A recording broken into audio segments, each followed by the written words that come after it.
आणि यानंतरची बातमी अशोक खरात संदर्भातली। अशोक खरात हा 4 मोबाईल नंबर्स वापरत असल्याची माहिती एसआयटीच्या तपासात समोर आली।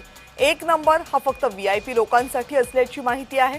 तर खरातनं गेल्या 5 तासांपासून खरातची एसआयटी कडनं चौकशी सुरू आहे।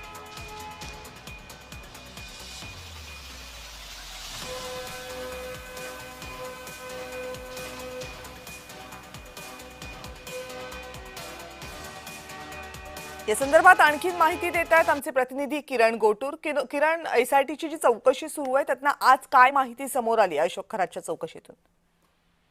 कविता, या संपूर्ण प्रकरणामध्ये दिवसेंदिवस अनेक धक्कादायक खुलासे होताना आपल्याला बघायला मिळतोय। आज सुद्धा एसआयटी कडनं सकाळपासून या जे अशोक खरातची चौकशी सुरू आहे, कारण उद्या अशोक खरातची पोलीस कोठडी संपणार आहे। उद्या अशोक खरातला नाशिकच्या न्यायालयामध्ये जे हजर केलं जाणार आहे, पण त्याच्या आदल्या दिवशी गेल्या 5 तासांपासून अशोक खरातची संपूर्णपणे चौकशी सुरू आहे। मध्यंतरी या अशोक खरातकडनं जे मोबाईल, लॅपटॉप, अन्य काही गोष्टी त्या ते जप्त करण्यात आलेले होते, त्या सगळ्या अनुषंगाने ही सगळी चौकशी सुरू आहे। लॅपटॉप मधला काही डेटा जो आहे तो रिकव्हर करण्यात आलेला आहे, मोबाईल मधला जो डेटा आहे तो रिकव्हर करण्यात आलेला आहे।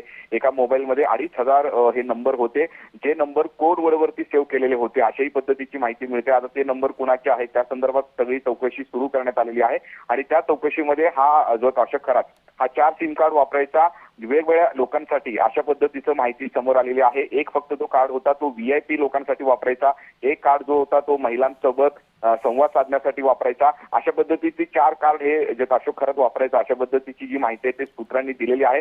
अद्याप सुद्धा जे एसआयटी कडनं संपूर्णपणे जे अशोक खरातची चौकशी सुरू आहे। उद्या अशोक खरातला नाशिकच्या न्यायालयामध्ये जे हजर केलं जाणार आहे। आज संध्याकाळपर्यंत अशोक खरातची चौकशी जे एसआयटी कडनं केली जाईल, अशाही पद्धतीचं माहिती मिळते। त्यामुळे अजून संध्याकाळपर्यंत या सगळ्या चौकशीमधून काय माहिती समोर येतं हे बघणं महत्त्वाचं असणार आहे। धन्यवाद किरण, तुम्ही दिलेल्या सगळ्या सविस्तर माहितीबद्दल।